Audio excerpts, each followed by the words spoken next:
Well, hello there, and welcome to Caesar Snack Sandwich, Heesh. We have Heesh today from SpiritSwap. Welcome to the show.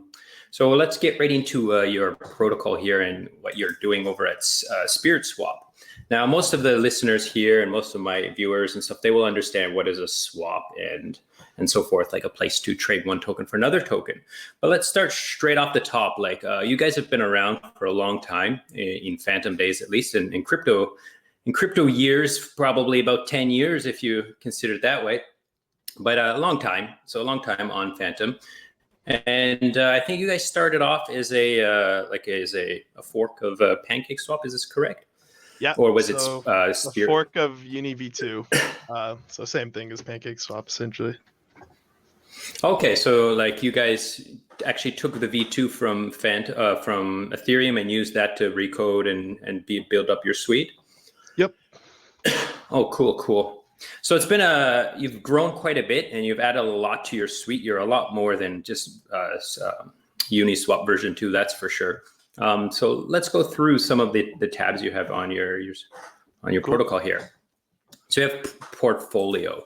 Now, what exactly is what's portfolio for? What can a user use their portfolio for?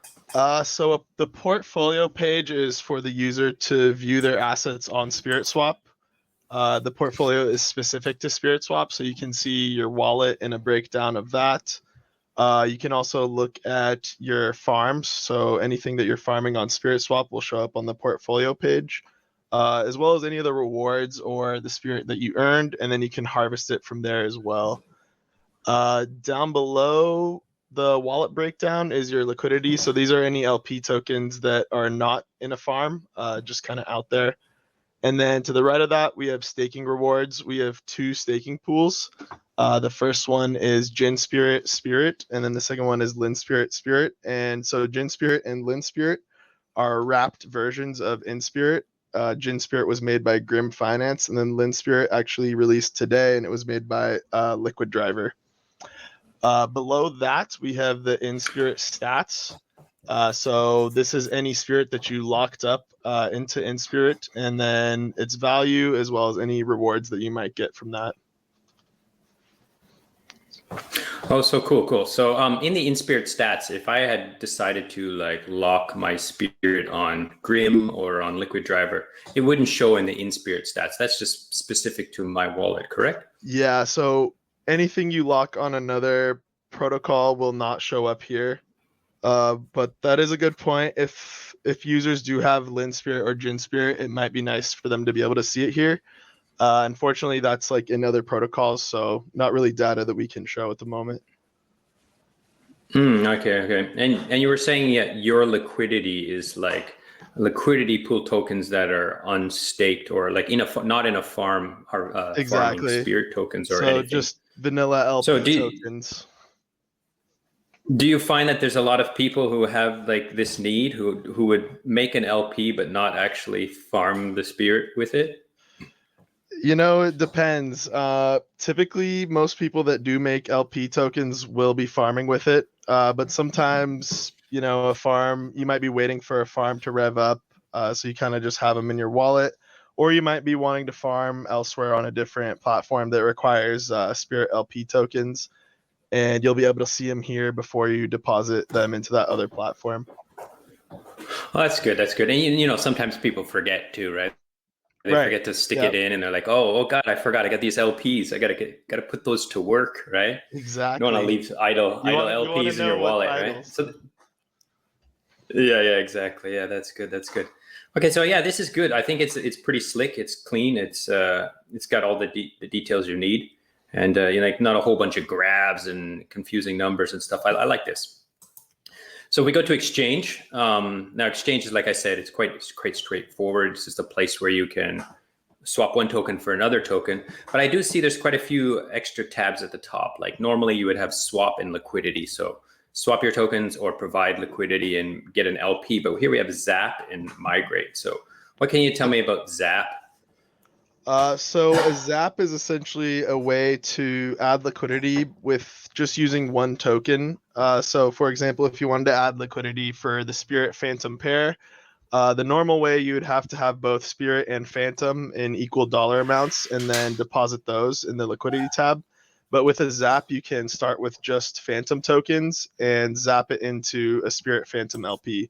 So it kind of just removes a step out of the process of getting LP tokens. Yeah, that's good. It makes it so much easier for people to take part in this. Like they don't have to like do any math, right? They just click and it's all done, right? And they don't have to worry so much about it. Exactly. I do see like, on the swap, you guys do have a chart here for like the current token that you're having.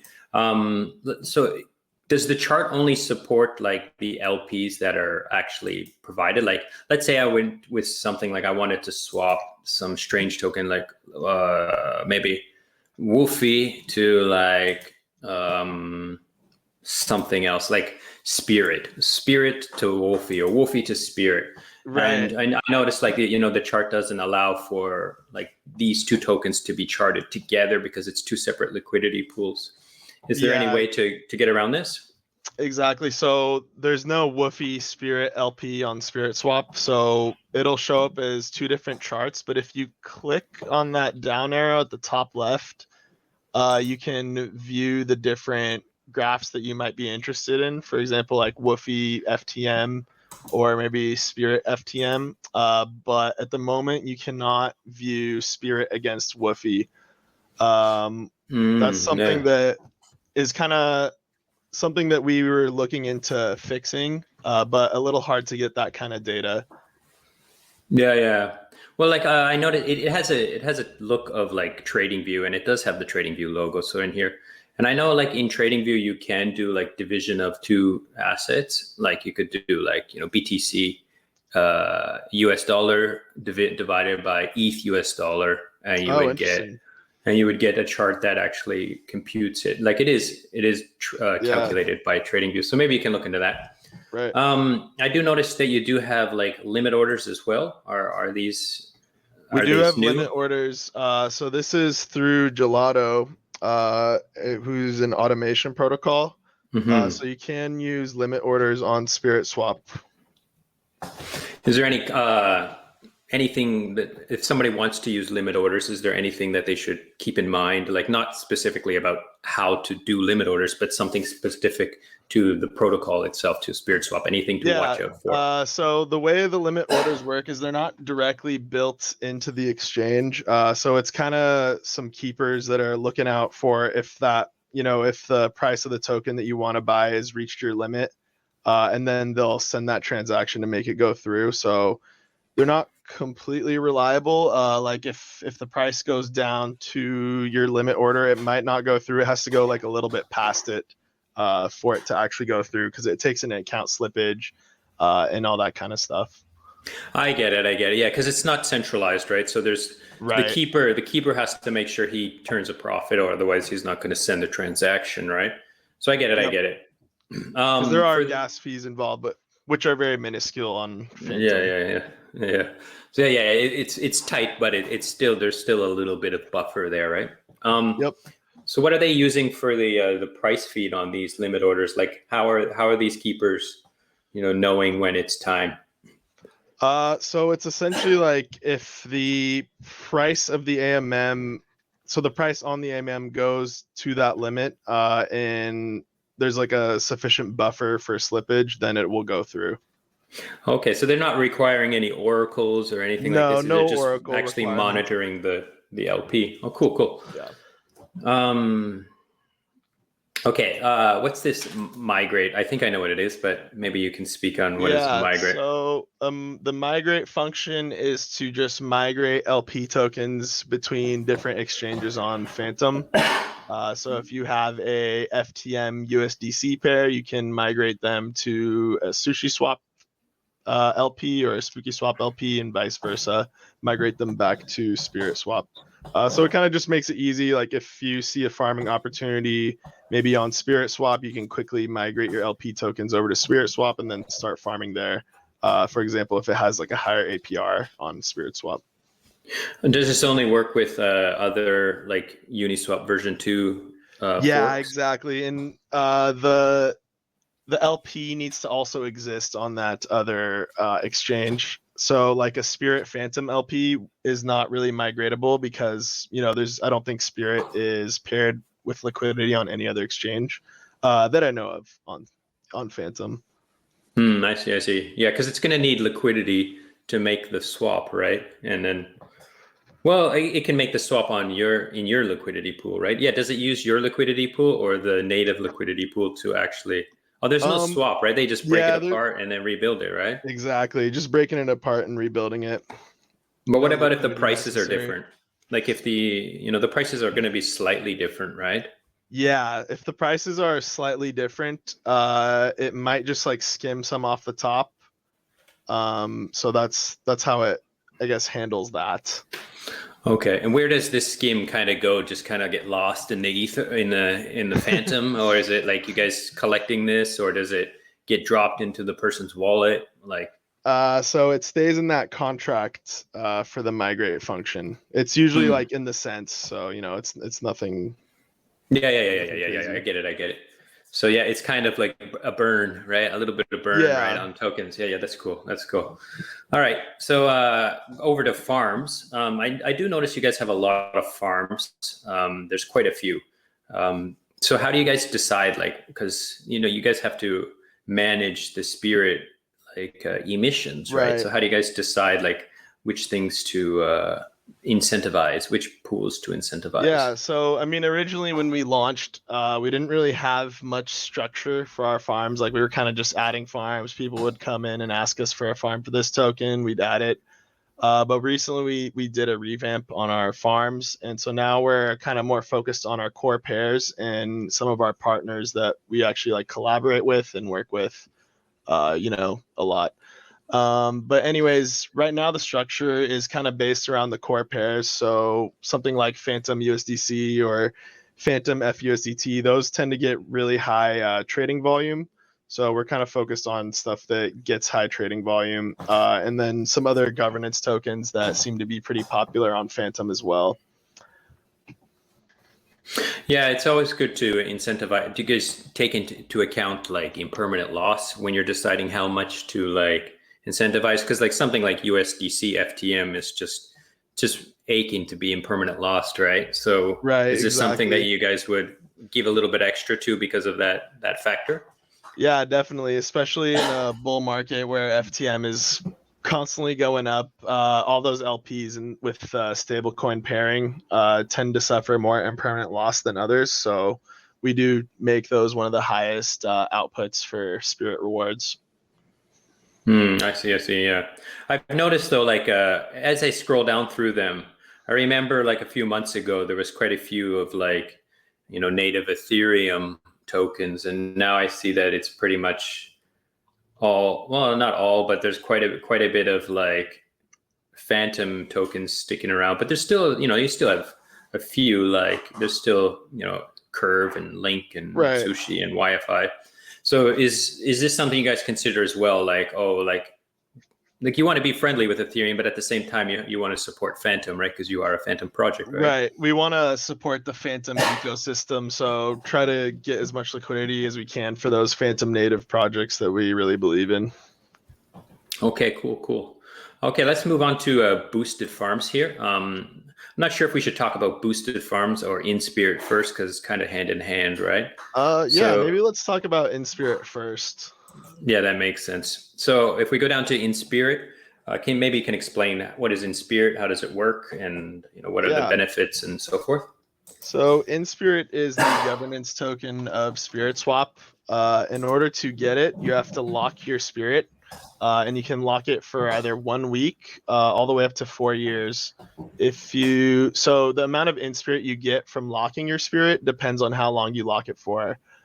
For example, if I had 10 Spirit tokens and I locked them for 1 year, I would get 2.5 in Spirit tokens from that. If I locked them for 4 years, I'd get 10 in Spirit tokens from that.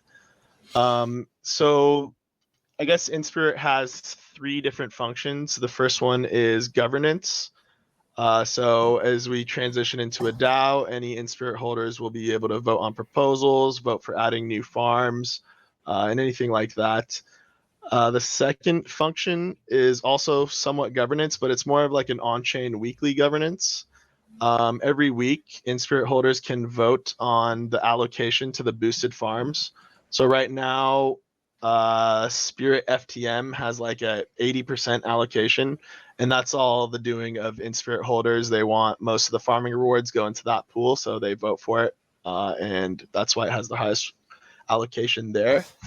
The third thing that in-spirit does is it allows you to partake in, I guess, the fees from the protocol. So we have a 0.05% fee on every swap that occurs on SpiritSwap. And so every week this gets used to buy back Spirit tokens and then gets distributed to in-spirit holders. And there's actually another thing that in-spirit does, and that is boost your farm. So if you hold a sufficient amount of in-spirit tokens based on a certain equation, you can boost your farm and the boosted farm up to 2.5x. So if you're farming with 100% APR and you don't hold any in-spirit, you can get a hold of in-spirit and boost that up to 250% APR. So those are the things that in-spirit does. Another thing to note is that it's non-transferable. So once you have in-spirit in your wallet, you cannot sell it, you can't move it, and you have to wait until that lock period is done. And it actually decreases the amount of in-spirit in your wallet decreases over time. So say that you locked 10 in-spirit for 4 years, you'd start with 10 at the beginning of that. And then by that 4-year mark, you would have 0 in-spirit, and then your unlock would happen. Yeah, it makes sense. So yeah, it's linearly decaying in order to incentivize people to keep adding the spirit rewards that they're getting through farming and so forth. And then they can just keep boosting it, and we'll say kick the can down the road, so to speak, right? Just keep going, right? And handhelds.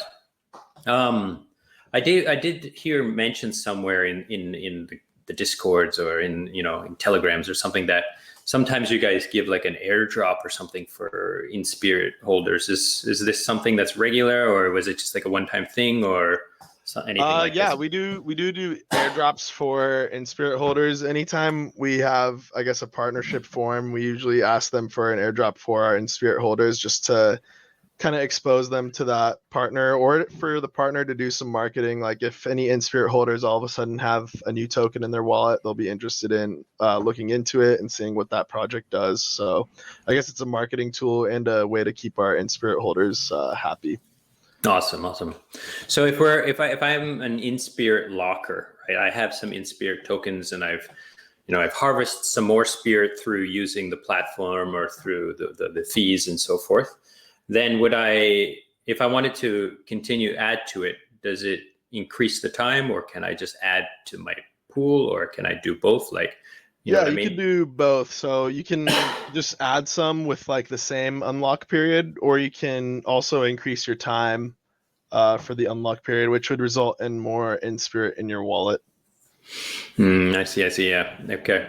That's good. I think it's good that you can maintain the same like unlock date, and then just keep piling in your spirit until that date, and then decide what you want to do when that date finally comes around. Okay. Yeah, I do see I need to claim some spirit now that I'm looking at this. Nice. Yeah. So boosted farms now? Yeah. I'm just going back.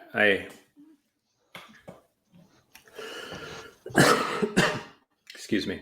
So yeah, the boosted farms. Can you tell me what is this now that we know what in-spirit is? And if you have spirit in-spirit, you can kind of take a part in these boosted farms, right? Right. So these boosted farms are essentially, the farming rewards to them are controlled by in-spirit holders. So every week they can vote on the weights that they want to each of these farms. And these farms can also get boosted by holding in-spirit. So if you look at the Spirit FTM pair right now, if you hold no in-spirit, your APR would be 41% from farming. But if you're holding in-spirit, you can get 100% boost on that, or 100% APR on that. And something that we're looking to do is eventually get all of our farms into these boosted farms. And the reason we want to do that is to give in-spirit more utility. Like right now, you can only boost these 3 farms. But if we get most of our core farms in there, as well as partner farms in here. They can vote with their InSpirit holdings to add to these boosted farms. Then it gives InSpirit tokens a lot more utility and a lot more power about where the emissions of Spirit go. Yeah, and also partners might decide to buy a nice big bag of Spirit in order to boost their own farm, right? Right, because it kind of gives them rights to liquidity in a way. That's cool. That's cool. Is there some way to know how much boost how much InSpirit I need to achieve that that max boost or something? After you deposit into one of these LPs or one of these farms, a line will pop up that says max boost achieved with the amount of InSpirit you need to achieve max boost. And then it'll also show your boost factor, which is between 1 and 2.5x. So max boost is 2.5x. Yeah, I get it. That's good. So these three pools here. Now, what was the reasoning, the motivation for choosing these three? Obviously, Spirit FTM.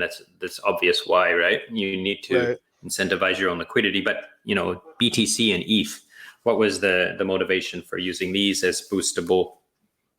Yeah. So one thing about these boosted farms is once we add a farm to them, it can't be removed. So as a team, we didn't really want to make too many decisions on what farms get added here. We kind of want to leave it up to the community as we shift governance over to them. But I mean, BTC and ETH are just, classic tokens that, they'll forever be around. So I don't think there's any harm in adding something like that to the boosted farms. Yeah, that makes perfect sense. If ETH or BTC go to zero, then we're all not going to make it, right? So right. We should got bigger things to worry about at that point. Yeah. Yeah. Then the boosting of it. Yeah. That makes perfect sense. There was one more thing I wanted to mention about this, but I can't remember what it was. So let's move on, I guess. What is this staking? So these are our staking pools. They are LPs, but we call them staking pools because it's essentially Spirit paired with Spirit. Gin Spirit is the Grim Finance's wrapped version of InSpirit. So Gin Spirit is actually transferable. So if you don't, or you're too afraid to lock up your InSpirit for one of these, for a certain amount of time, you can just deposit it into Grim Finance or Liquid Driver and get the wrapped version of InSpirit. Although it won't boost your farms, it'll help them boost their farms. So if you're farming with them, you might want to just do that. And they also partake in that weekly claim of fees. So if you're just in it to get fees out of it from swap fees on SpiritSwap, then this could also be a good choice for you. Yeah, this makes sense. So it keeps it liquid and you can get out of your position at any time. You don't have to remain locked forever, right?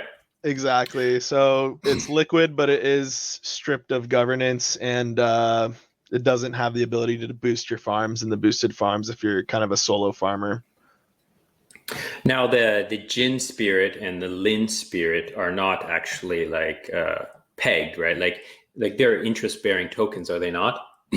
They are interest-bearing tokens. They're not hard pegged to the Spirit price, so that is a risk of using them. If a lot of people all of a sudden decide they want to exit one of them, they're going to have to sell it for Spirit, which could cause the peg to go down. So that's one of the risks that comes along with having a liquid version of it, but it does have good utility. So.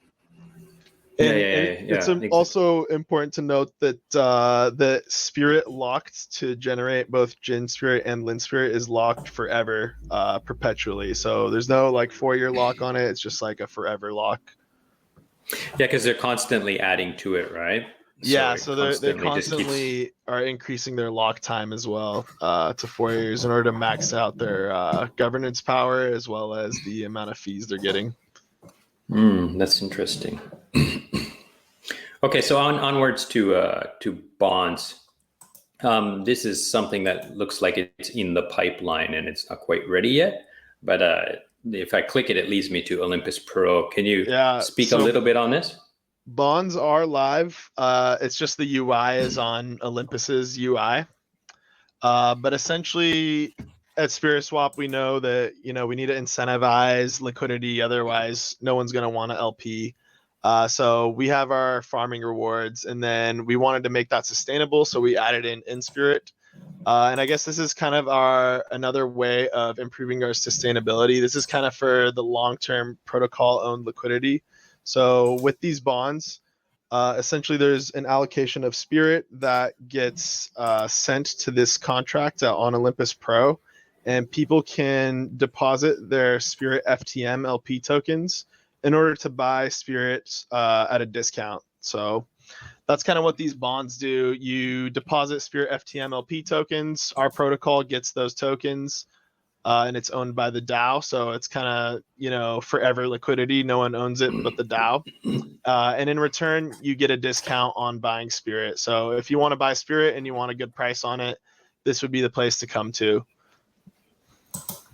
Yeah, it's good because Olympus has been around for a little while now, and they've proven themselves to be pretty valuable. And the whole DeFi 2.0 movement, and but on Ethereum, it's a bigger question because you have to adjust it. You have to take into account the cost of building an LP, of trading 50-50, building the LP, staking the LP, waiting for the bond to mature, and then withdrawing. And it costs about $1,000 to do all that. Absolutely. On Ethereum. Yeah, I'd say these bonds on Ethereum are probably for bigger players, but on Phantom, since it's so cheap, anyone can really partake in it. Yeah, it just takes a couple steps, right? So it's actually quite valuable to do it. But I could see it being quite easy here. You could just zap into the LP from your zap, right? And then just bond it, and it would take just two clicks, right? Right. I am trying to get the. Oh, I'm sorry. Go ahead. Oh, I was just gonna say, after you get your Spirit, you can, go lock it in or, convert it to either Jin Spirit or Lin Spirit. So there's a whole train of things you could do here. Yeah. I'm just assuming you have a plan for that Spirit already. You're not just gonna hold it in your wallet, put it to work, right? Yep. Don't leave it just sitting. Now, I'm trying to get the bonds to show up, and it might be an issue with the actual. Oh, I think it's because I haven't connected my wallet. Yeah, that's probably why. Yep, and make sure it's on Phantom as well. Yeah, I see them now. Yeah, the Ethereum bonds. But yeah, right now we have $250,000 worth of LP tokens that are now protocol owned. So that's really good. It looks like a lot of people are using it, and there's demand for it. So. Really high. Okay. For those who don't understand the Olympus Pro idea, if you do go to the bonds right now, these bonds, the return on investment is hugely negative, 3,300%. So for those people who don't understand how Olympus Pro works, I think that might be a bug. For me, it's showing negative 0.02%. Okay, I'll do a hard refresh, see if it helps. Well, anyways, if it even a negative 3.2% is still a negative, right? So yep. So what could a user? Oh, now it's not negative for me. It's 0.02%.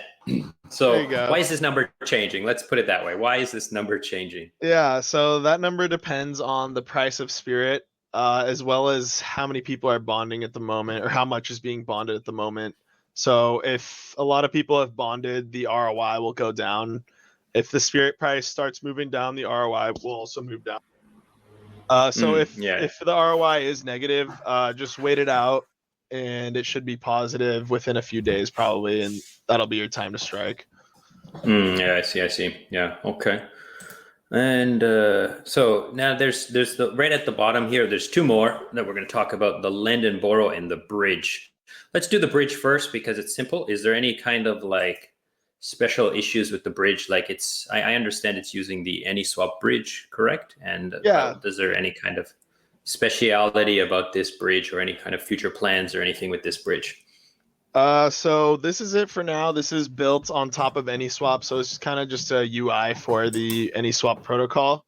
But we are looking into adding a faucet as well as some other things that we want to do with this bridge application.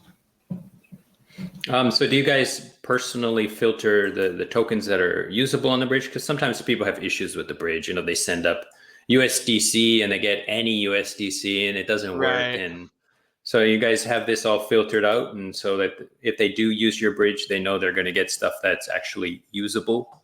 Yeah, so it depends on what chain you're moving to, but let me find an example. So some of them will have like limits, and if you go over that limit, it'll warn you. Let me find an example here. Okay, so from Phantom to Matic USDC, it'll show you the current bridgeable range, and if you go above that, you're likely going to end up with any USDC just because there's not enough liquidity on the Matic side to fulfill your order. So that's kind of how we I guess mitigate that. But yeah, definitely annoying when you end up with any USDC on some chain and there's no liquidity there for it. Yeah. Okay, so yeah, so the bridge is the bridge, and it's useful and necessary, right?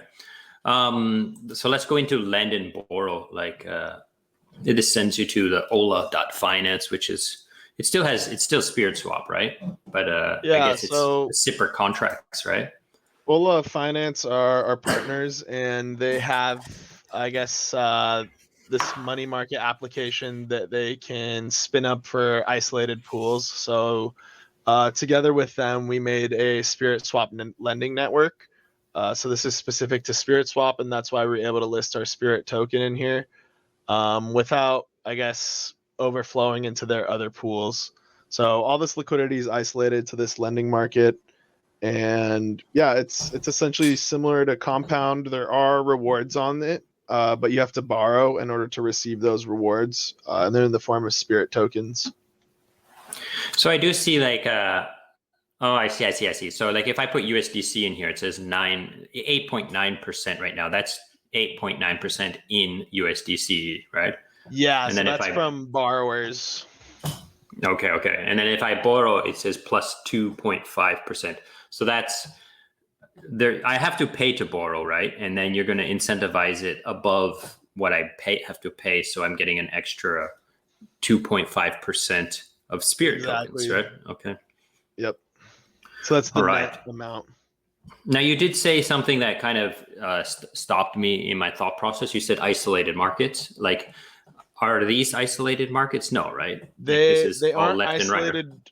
They aren't isolated from each other, but they're isolated from the rest of Ola's markets. Oh, I see. Okay. Like they have like different lending networks as well.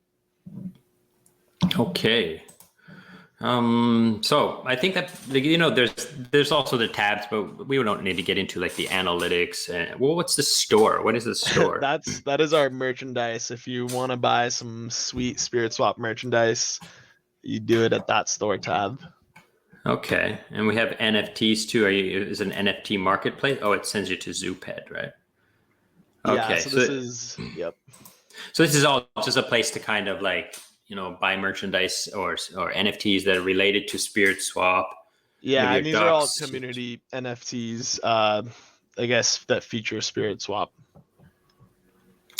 And then we have the IDO. What is IDO? Like, you guys are not in the IDO phase anymore, are you? So what's no, this we are not in the IDO phase. This is one of our partners, Starter.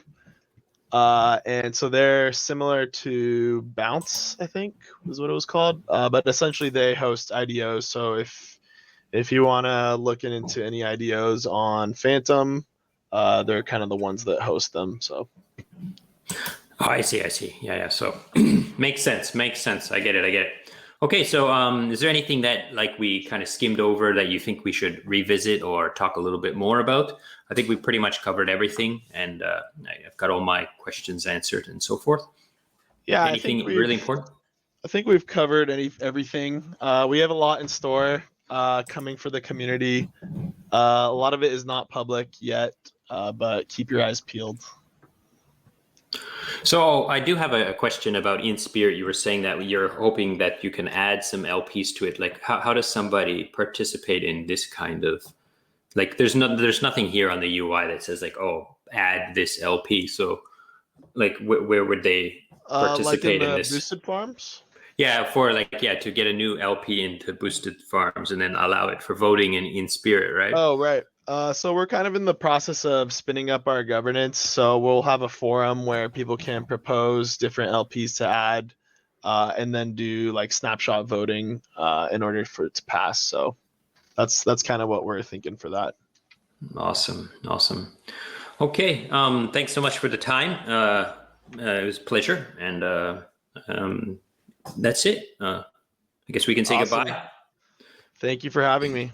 Of course. And it's a pleasure, as always. And I'll talk to you soon. Will do. Okay.